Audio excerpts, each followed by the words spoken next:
Welcome back to Game Talk from the Bench. I'm your host, Drew Barreto. Today I'm here with my co-host, my uncle, Andrew Barreto.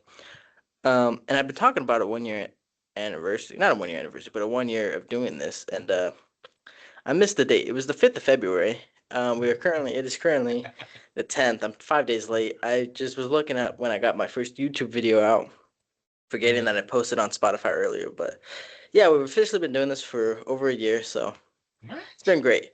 But today we are talking about the Super Bowl. Not only just the Super Bowl, we'll talk about some news after in the NFL, as well as our weekly NBA standings update, and we're covering the rest of the trades because a lot of trades went down. Obviously, we record on Tuesday. The trade deadline was Thursday, so we'll finish covering those trades, and then finally we'll end off with a little bit of MLB news. But starting us off, Super Bowl. Now, I worked during the Super Bowl. I was actually at Levi Stadium. Well, not outside of Levi Stadium working. So I didn't get to watch the game. I saw bits and pieces, but from what I saw, you could tell the tale of the game, and that was Drake May was just not ready. I think it's as simple as that. The O line couldn't hold up. He was not ready, and it showed why Matthew Stafford won the MVP.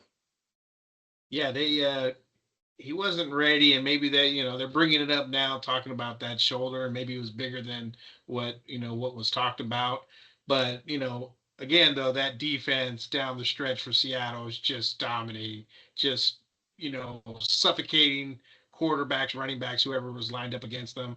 They were really doing, and they did it again in the final game. They did it all in the playoffs, and in the last game, didn't really give them a chance to do anything. So we could make excuses. It was his shoulder, or he was too young. Yeah, inexperienced too, right? I mean, he does. What was he got? A couple years under the belt, and That he's was only already his at the second Super year. Bowl.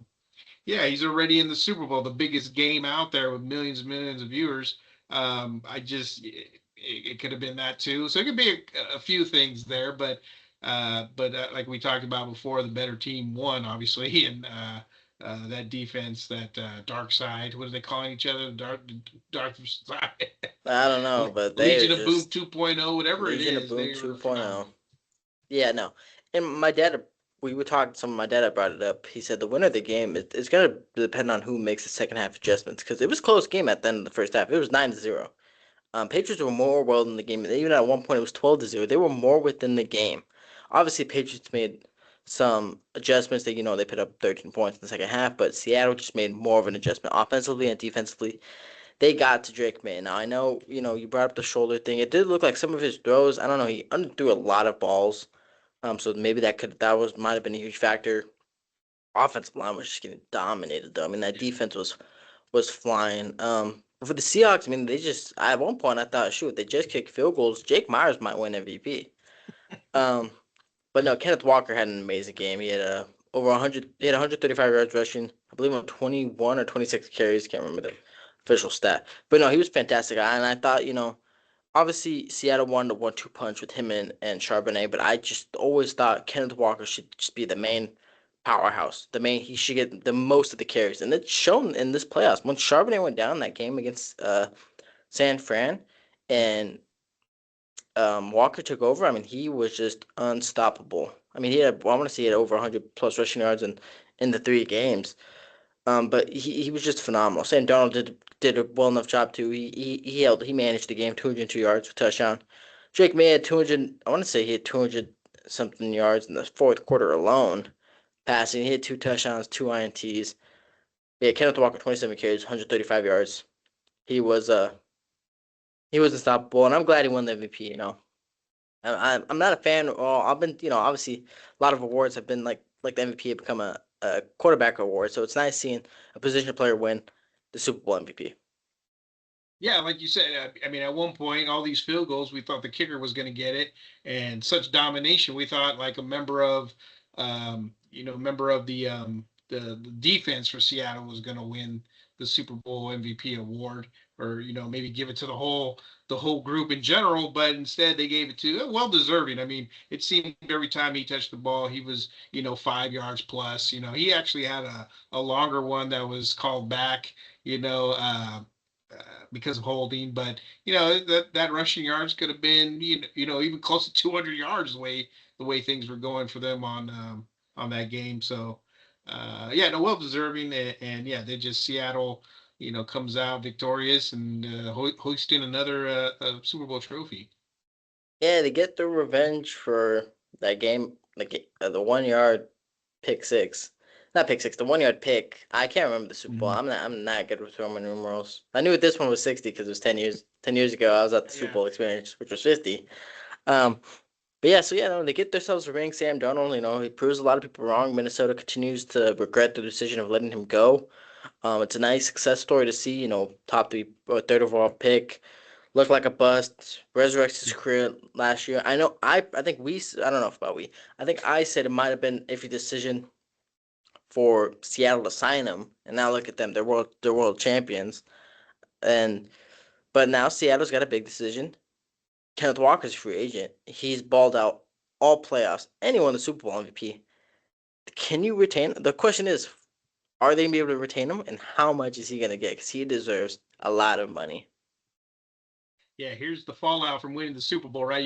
You're already, I'm sure we'll talk about this, but your offensive coordinator, the guy who had a big part in, with Sam Yep. Darnold and Kenneth Walker and that running back combo, what they were doing, he's no longer going to be the offensive coordinator. He's going to be take a head coaching position, and free agencies, guys are going to want to get paid, and if they don't get it, from the team that they just won the Super Bowl with, and then away they go off to get some cash. Man, it's their turn, and yeah, a lot of questions to see, see if Seattle could repeat, and obviously they got a lot of young talent players on their team, and yeah, Sam Darnold. I mean, he's just a guy who believed in himself, right? He never gave up. Just things didn't look good, right? He drafted, like you said, high in the draft, and just went around to all these different teams, and then it was until what Minnesota. He's throwing over 4,000 yards, getting his confidence and feeling good, and he gets in the Seattle system where he ends up just playing phenomenal all year, and he's a champion now. So Yeah, no, yeah, it was like I said, a great success story. Great, they had a great team. I mean, they were the team to be. And I seen Broncos fans saying, "Oh, Bo Nix didn't break his ankle, they would have won." Broncos wouldn't have beat them. Broncos would not have beat Seattle. But that's different. That's a different conversation to it's have. But it's not as even a as conversation yeah, it's because it not. didn't happen. Yep, it didn't. But as for the Patriots, I mean, their defense gave it all it had. Shout out to Christian Gonzalez. He Oh was wow, all yeah, over the field. wow. I even was like, I mean, I've heard of him, I mean, for the most part, I think the Patriots, to me, don't have a lot of name guys like I recall back in the old days. Those guys are probably they're coaching now. Mike Vrabel, they're coaching those old school guys. But he was just somebody who, hey, Patriots win. This guy might get the MVP. He was a phenomenal game. Yeah, no, I believe he had got targeted 22 times. He only let up two receptions. I mean, he was flying all over the field. He deflected a deep ball that would have been for a touch. I mean, if it weren't for him and the way he played, it would have been more of a blowout. I believe he stopped two touchdowns by himself. He was all over the field, and he's gonna get himself a massive payday. I mean, Christian Gonzalez. I'm upset the Raiders didn't draft him back in 23. But yeah, he was unbelievable. I mean, one of the best corners in the league. He showed it on Sunday. And yeah, those guys gave it their all. Obviously, the offense didn't really show up for New England, but try to bring it up because that defense, they fought, and especially Christian Gonzalez. I mean, that man gave it his all. And like you said, if they somehow would have won the game, he probably would have been the most deserving of that Super Bowl MVP. Yeah, they were there. The defense, like you said, the first half 9-0, right? I mean, it's just for the longest time, it's just like, hey, Patriots, let's get a drive together, score a touchdown, you're right back in it. Yeah, defense was doing their part, holding Seattle's offense in check for majority of the game, and just never happened for the Patriots, and unfortunately, and then that defense is going to get tired after a while. So, Yeah, so the game overall, I mean, like I said, I don't watch it, but just hearing everyone talk but about it, you're they getting said it. paid. You were getting Yeah, I paid was, working outside, right? I was getting paid, but yeah, from obviously Seattle fans said it was a great game for them, right? Because they won. But otherwise, most fans said it was an okay Super Bowl. Obviously, it wasn't really much action in the first half. It was 9-0, and the second half was just like it's kind of sloppy football still. So, Well, and that's I for mean, yeah, all field goals, right? I mean, for the most part. Seattle throws, they get that one touchdown in the fourth quarter, and then all of a sudden, it seems like Josh McDaniel says, "Hey, we're not really doing anything offensively. Let's open it up." Now, and then they score a touchdown a bit on the boring side, I would say. I mean, if I'm not either one of those fans. So yeah, I would say that it wasn't anything spectacular here besides domination from Seattle's um, defense. There was no quarterback lining it up. Kenneth Walker was the lone highlight offensively, and um, yeah, I think they did enough to the defense did everything to make sure that they get that victory. Yeah, and as for the halftime show, I've heard mixed feelings. I thought it was pretty good. I watched it yesterday before I went to class. I thought it was a pretty good show. Obviously got the views the NFL was wanting. I did feel Bad Bunny though. He probably could have played couple more songs. I thought he had too much time during transitions. It was also Mm-hmm. a shorter halftime show.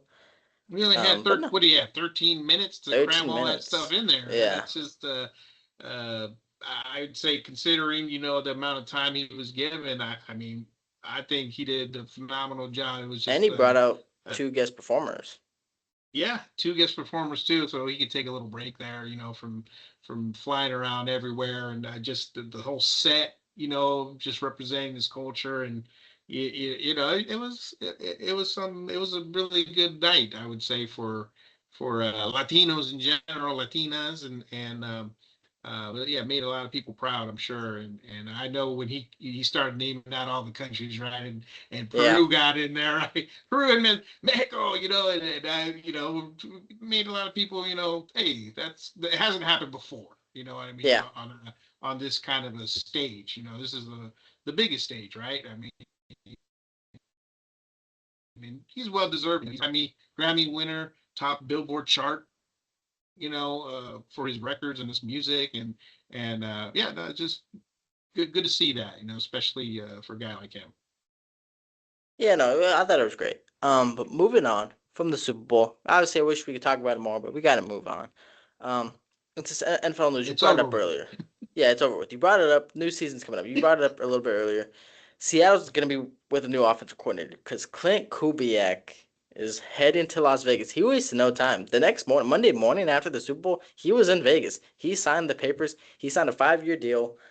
And then today he had his press conference. All the Raider legends were there. Max Crosby was there.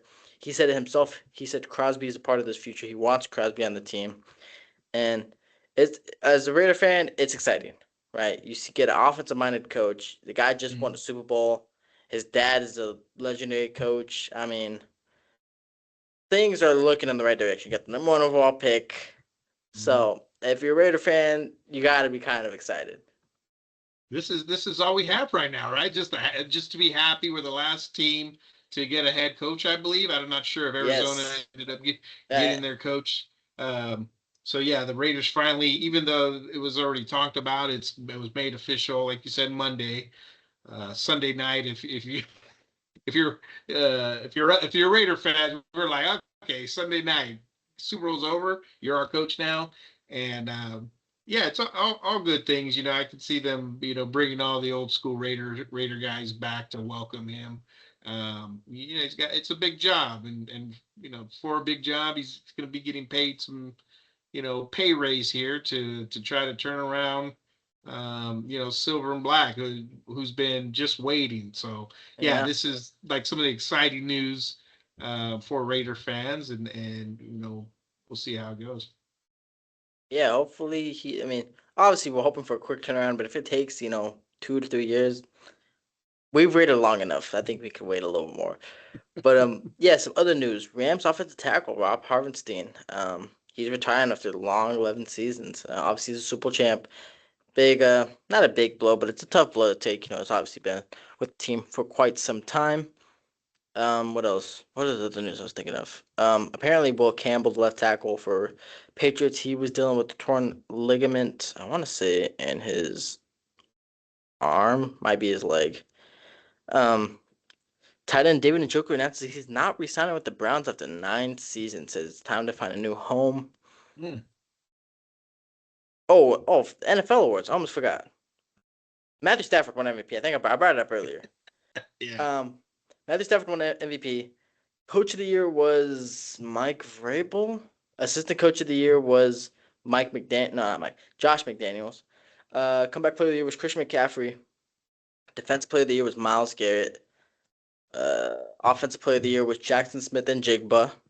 And then the rookies of the year were Tedor McMillan, which I didn't necessarily agree with. And Carson, what's his name? Linebacker for the Browns. I'm blanking on his name.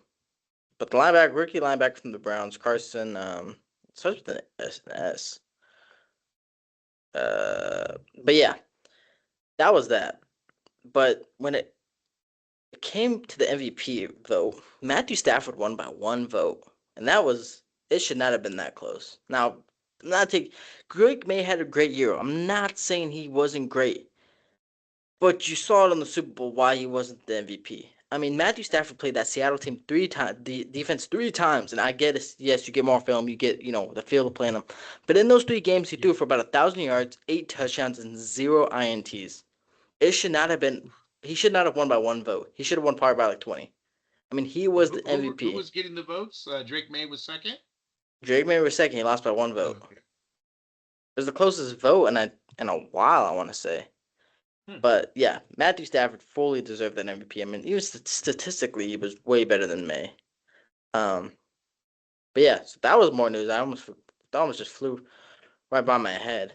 Derek Hey, me Carr. too. Don't worry. Don't worry. I forgot all about that. There's no Raiders there. That's why. I mean, Yeah, true. uh, it looks like comeback player of the year, Christian McCaffrey.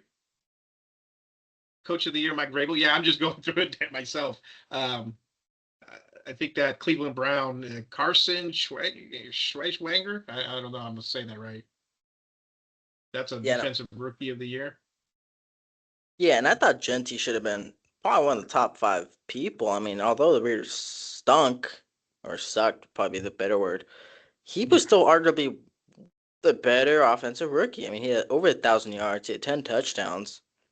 I mean, Tedor McMillan was great, but I don't know if he was that much better than Genty. But it's because the Panthers made the playoffs. That helps his edge. And as defensively, people were arguing for James Pierce Jr. to win the Defensive Player of the Year, but this man just got arrested on aggravated battery and aggravated stalking charges. He might face a lot of time in jail. Atlanta might have just blown their first pick from last year.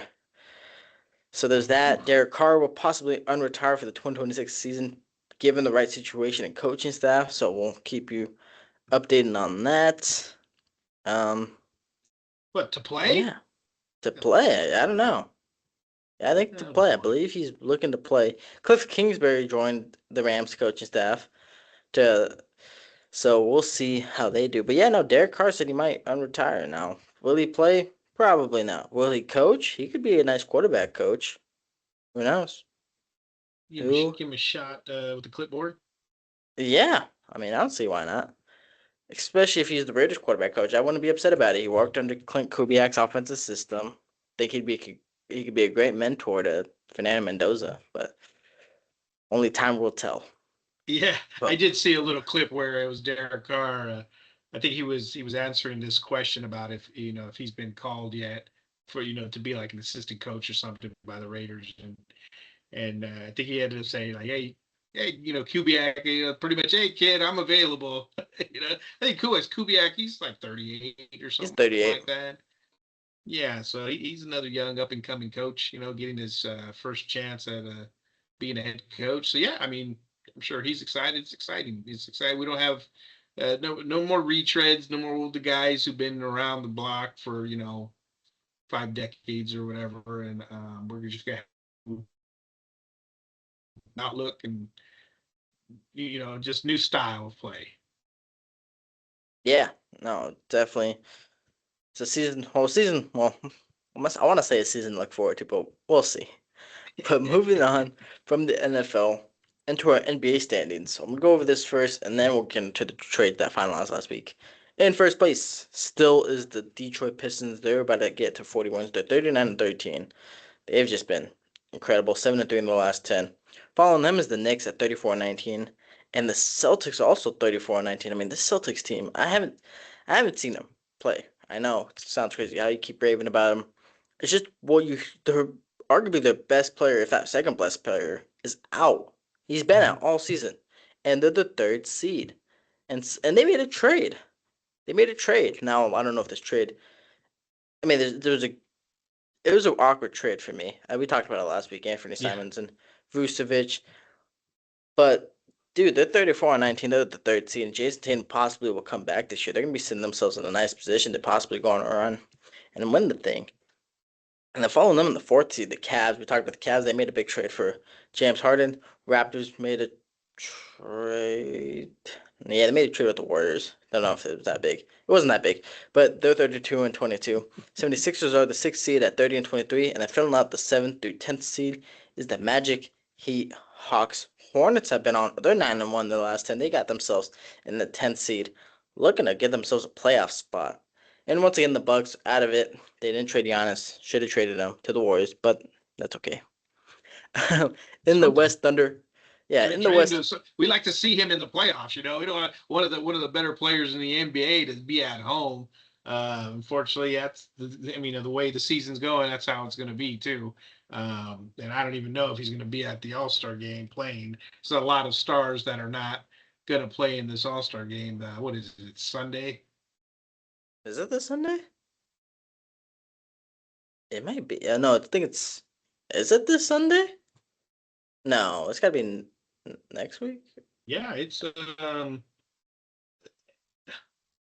yeah. I don't see a date here. But But yeah, other, Curry's not playing. yeah, Shea Gilgeous is not playing.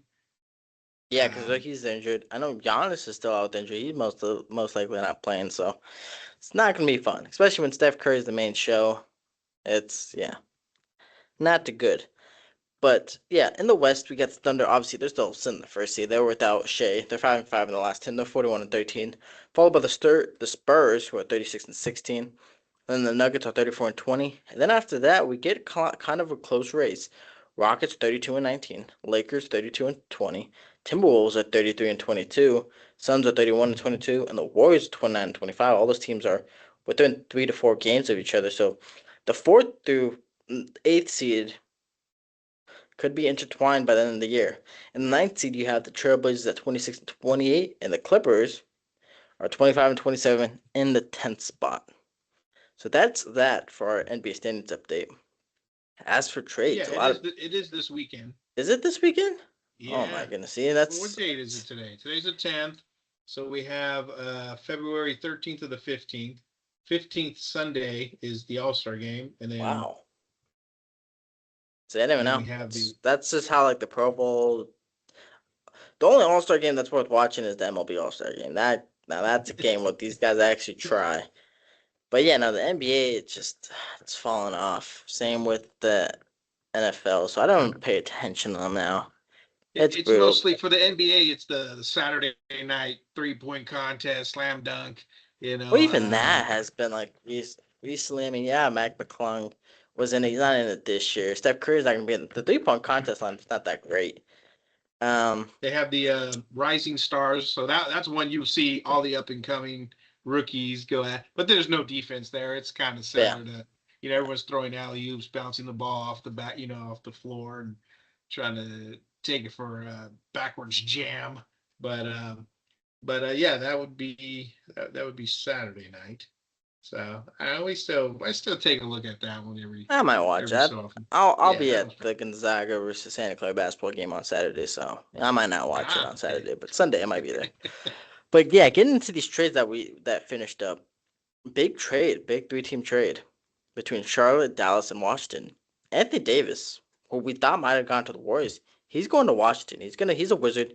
He's not gonna play the rest of the year. But the Wizards get Anthony Davis, Hardy, D'Angelo Russell, who will most likely get released, and Dante Exum. Dallas received Chris Middleton, A.J. Johnson, Tyus Jones, Marvin Bagley the third, 2 first-round picks, and 3 future second-round picks. And then the Charlotte Hornets received Malachi Branham. So I don't know. They got Trey Young. They have the first overall pick from last year, and now they have Anthony Davis, and the potential could get the first overall pick this year. The Wizards could be cooking something up. I don't know what they're cooking, but it could be there. D'Angelo Russell, he could score. So yeah, they're trying to win some games. It looks like trying to just put together some trades and actually put some product to be proud of on that floor there. I mean, once Anthony Davis is healthy, yeah, you know how that goes.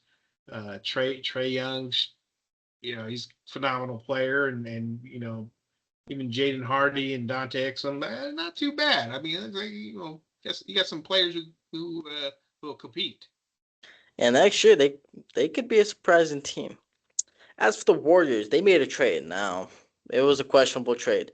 They get rid of Jonathan Kuminga and they got rid of Buddy Hield. They sent him to Atlanta for Kristaps Porzingis. Now when I saw this trade, I was like, dang, they didn't get Giannis. Yeah, And then now, I mean, it sucks. It sucks because Jimmy Butler's out for the year. If Jimmy Butler was still here, this trade would look really nice. You know, you get yourself a stretch big who could pit up 20 plus a night. But Jimmy's out for the year, and Steph's dealing with a knee injury. They're both not playing till after All Star break. But he could be the spark that they need. I mean, as of lately, the Warriors have been playing without Steph. Okay, Guy Santos has been phenomenal, and who else has been playing amazing? Guy Santos, D'Anthony Melton has been good Pat Spencer. defensively. Pat Spencer's been balling. Al Horford's been playing great, and so who knows? Maybe Curry coming back with the addition of Porzingis. I mean, Warriors could go on a run, get themselves better seeding. Do I think they have the championship roster without Jimmy? Probably not, but who knows? Who knows?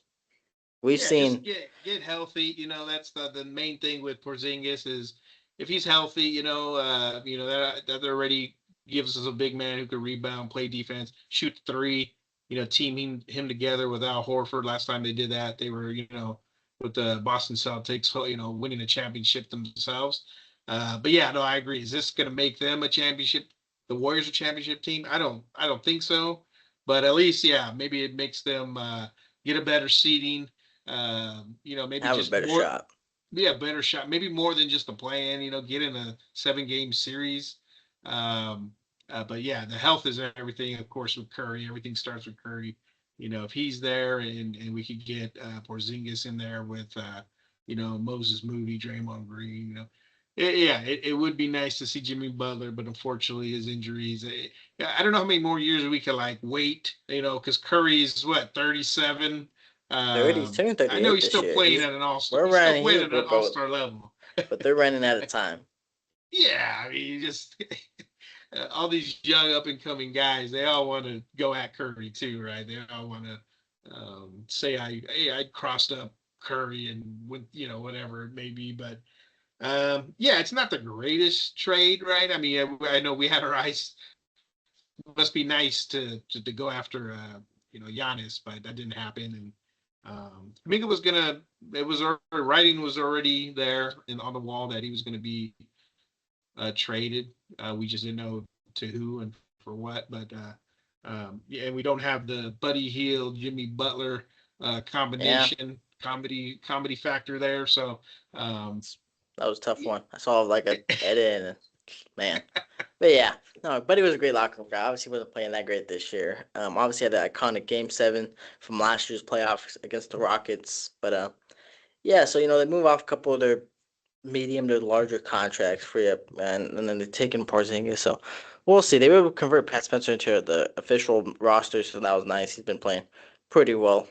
But yeah, only time will tell. But another big trade involving the center was to the Pacers trade for center Ivica Zubac. And I was surprised that LA traded him. They traded him and Kobe Brown to Indiana for Benedict Mather and Isaiah Jackson, 2 first round picks and a second round pick. So I don't know, maybe Indiana finds a replacement center after they lost Miles Turner in the offseason. I talked about Nikola Vucevic going to Boston in return, and Anthony Simons goes to Chicago. Timberwolves trade for Ayo Dosunmu and Julian Phillips. He's going to Minnesota, and Chicago's receiving Rob Dillingham, Leonard Miller, and 4 second round picks. And then the Suns add Cole Anthony from the Bucks. The Hornets snag Kobe White from the Bulls. Knicks add Jose Alvarado. And then I think that was all like the bigger trades. We obviously talked about Jared Jackson Jr. going to. Jared McCain got traded to the Thunder. I wish the Warriors did that. I think he's gonna be a great young guard. They traded him for a first and three future seconds. Maybe not. Um, Yeah, and then we obviously talked about Jaren Jackson Jr. to the Jazz, but I can't believe the Jazz aren't being investigated for their tank job. I mean, I think I want to say back-to-back games, they're winning, and then they take out their three-star players for the whole fourth Mm. quarter. Now, the other night they won, and I know they didn't want to, but the night before that they were up 15, and then they let the other team come back and win. I was like, and the NBA doesn't investigate this? Come on. Well, maybe you're starting something here. Maybe now they need to look into that. Unless they're scripting AJ Dibansta, who's currently at BYU, for him to stay in Utah and play for the Jazz. I don't know. I don't know, Hmm. but that's pretty fishy. I don't know why they just. I don't know. But you see this theme of these just teams not having a lot of patience with these younger players. They're just you mentioned Jared McCain, Kaminga, who's another young guy.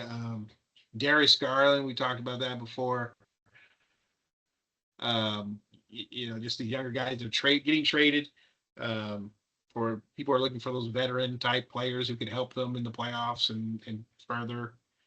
So that's why these picks. That's why when Warriors were going after Giannis, it's like okay, hey, but go all in, whatever. Use your picks because you just don't know what who you're going to get there if it's going to work out. We mentioned James Wiseman, Kaminga, right, and Jordan Poole. You just Jordan Poole obviously was huge in the championship year, but after that, and some may say after the punch, but I mean it's just I mean after a while it's kind of like you know going down from there, and obviously I don't know if he's still on a team No, or if he's playing or if he's he's on the bench. he's still in New Orleans. They were looking to move him, but his contract is hard to move. They might move on from him in the offseason. Um, or they might move on from him if the NBA decides to do a two-team expansion. That's been in talks. They might expand two more teams, which would allow expansion drafts. The teams would be able to keep 8 players. So that could be very interesting. But yeah, no, it's yeah, tricky situation with the young stars. Rob Dillingham got dealt. Um, Yeah. teams Rob just I Dillingham, don't know. he's already been traded like what, 3 times? I Was think he he traded on started. draft night? Yeah, he was traded on draft I night. think so, right? And then now the Timberwolves. Now he's on the Bulls. I mean, it's just Yeah, Kobe White's another guy. He's on part of that Mike Conley Jr. trade. yeah, Um, he's in Charlotte now. But yeah, yeah, I don't know if it's teams just wanting to go all in, try to win it, or if they're just becoming impatient. It's tricky to tell. It's tricky to tell here's because only another one guy, team could win it every year. Yeah, Benedict Matherton. Matherton. Yeah, that's another young guy who was just traded. He was part of that Zubac trade. Um, yeah, just seeing a lot of like these younger guys who people moving on quickly from these guys instead of letting them. So someone there is going to be in a better situation and end up thriving in another system. Or they could just be traded again down the stretch like some of these other guys that we've always seen brought up in trade talks. Yeah, yeah. So we'll see. We'll see. Only one winner. There's only one winner at the end of every year. So we'll continue to look at the standings. Look as we get close to playoffs. If we watch, we might talk about All Star game next week, depending on if we watch it. But yeah, but that is all for the NBA. Moving on to some MLB news. Not much, to be honest. Justin Verlander's returned to the Tigers. Thought that was pretty cool. It might be his final year. He's going back Yeah. to the Tigers on a $13 million contract. He never wanted to leave. I saw a thing he said he never wanted to leave in the first place. Obviously, ended up going to Houston, won a ring. Um, and now he's back on. I would think would be his farewell tour, especially since he's back in Detroit. So we'll see how that is. Blue Jays are losing Anthony Santander for 5 to 6 months after shoulder surgery. Chris Bryant to open up the season on the 60-day injury list for the Rockies.